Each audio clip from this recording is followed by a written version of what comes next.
The next step is going to be putting some strings on and checking out the necks, see if they're straight and that sort of thing.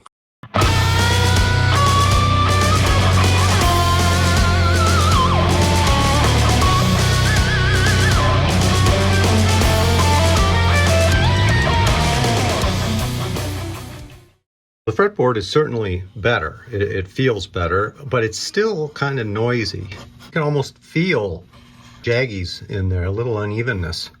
So I'm going to get some steel wool, polish the whole thing up. It's already better.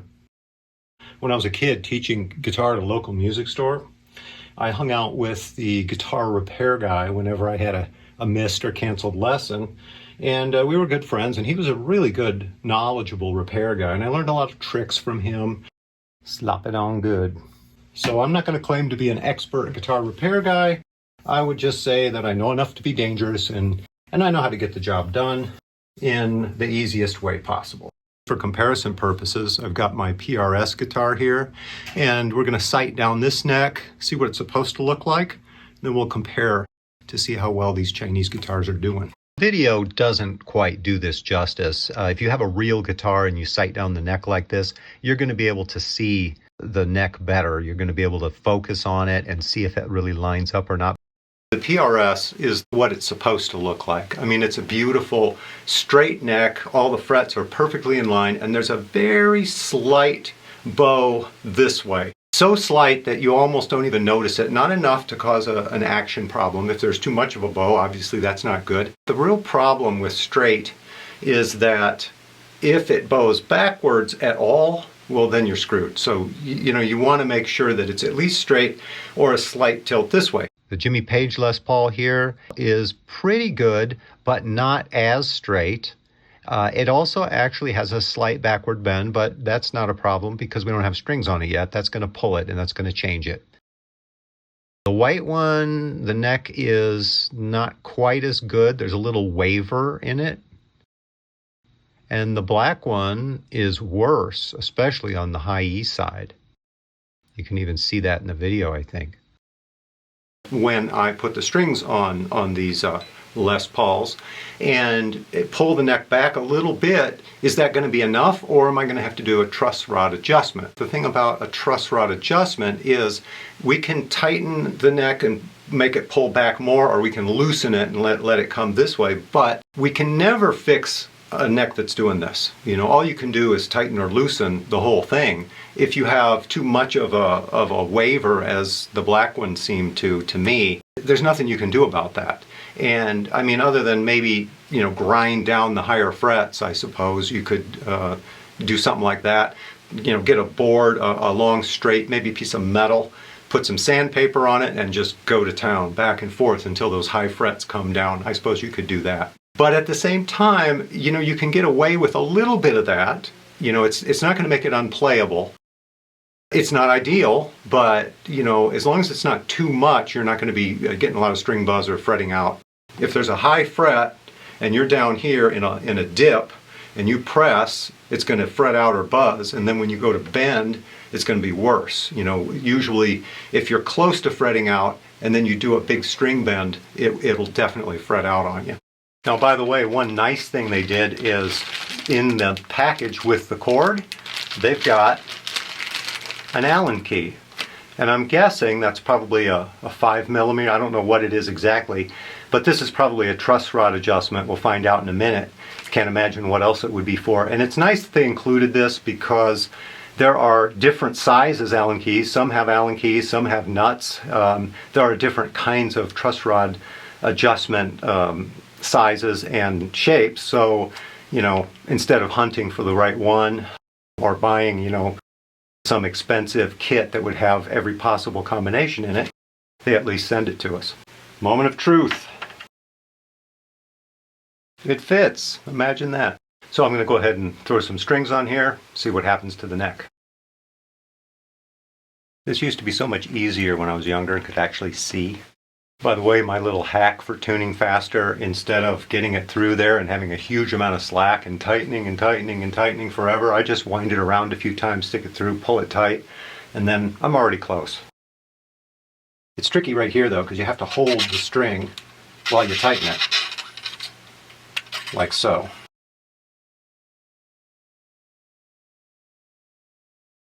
Okay, now if I sight this thing, it's definitely looking better.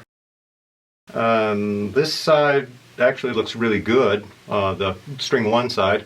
String 6, not quite as good. It has a little bit more of a dip here, about in the midsection, and then it comes up, and then it dips again. It's not a lot though, so I think it's going to be, you know, certainly playable, probably not something that most people would even notice. You know, it's not perfect. It's not as nice as the PRS.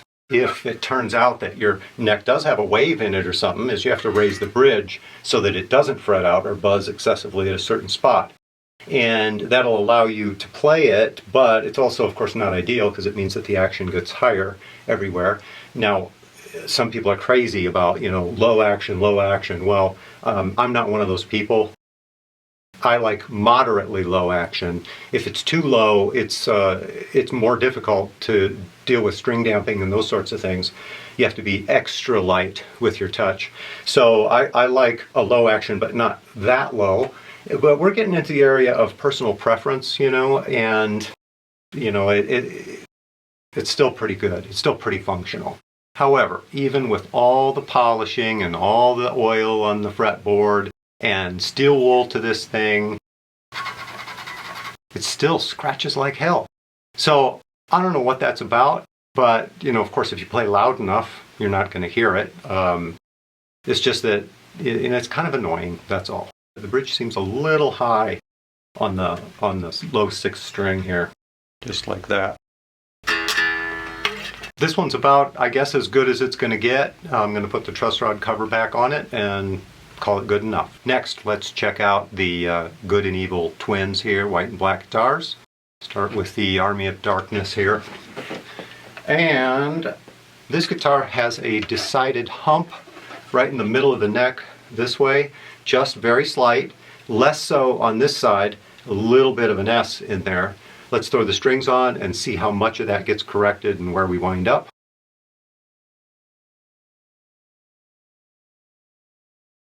All right, let's check out the neck. It's got a bump right here. There's like a couple of high frets, kind of a problem.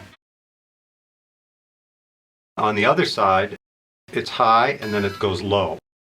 So this neck kind of sucks. It's still going to be playable. You know, that's not going to make it suck that bad, but it's just, you know, it's not ideal, and it's pretty far from ideal. I can try this.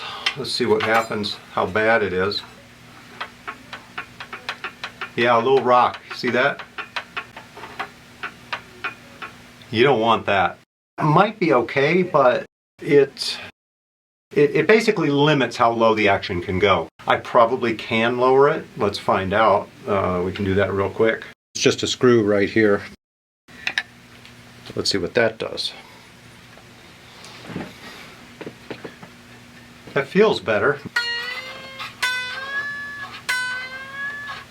Well, it's not fretting out, and I got it down to a pretty good level, so, you know, it's not terrible, but just be aware that if you're buying this stuff, you know, a $200 guitar, it's not going to play like a $2,000 or $4,000 or $6,000 guitar. It's not going to be perfect, but it's close enough to get in the ballpark, and that's all I'm really expecting from this. It is playable. All right, this one's stringed up and close to tune, sort of. Let's sight it, see what's up. Oh, okay, that looks like it's straightened out nicely. And this side, it's got a little waver, you know, again, probably not enough to do any real damage. Let's see if we've got any high frets.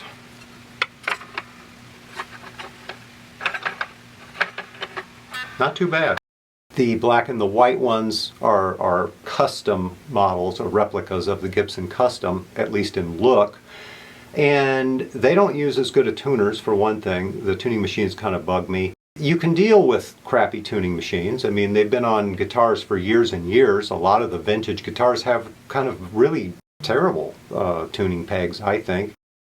And, you know, people deal with it. You go down and then you come back up and catch it on the way up so that that slack doesn't, let go at some point, I guess. The only crazy thing here is that this white one they've copied to such a degree that they've even put made in the USA and a serial number on the back. This is absurd.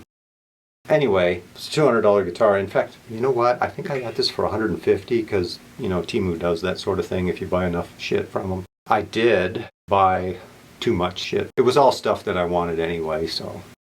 The Tobacco Sunburst, the Jimmy Page model there, gets top ranking.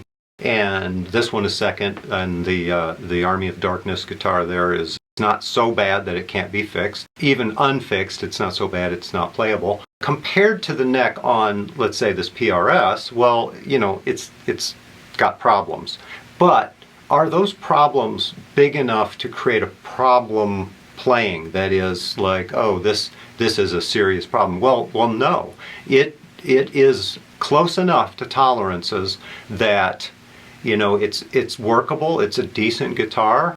It's a steal for $220 because it is playable and it does sound pretty good. Even living with this ridiculous amount of scratchiness on the fretboard.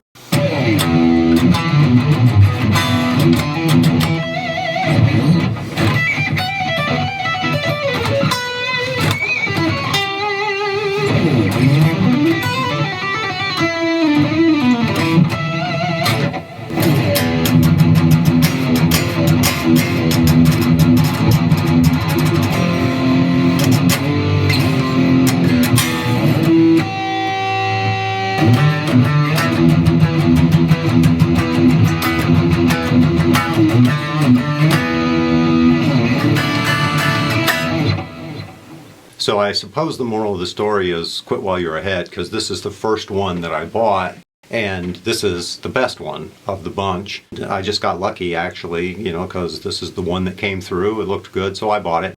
There was no way of knowing that these others were not going to be created as well as this one.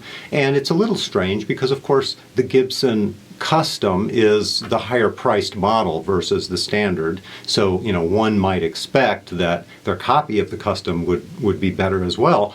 That is not the case. But all in all, I have to say I'm pretty impressed with these Chibsons. And I got this shirt actually at a Chinese restaurant, and it kind of reflects the guitars.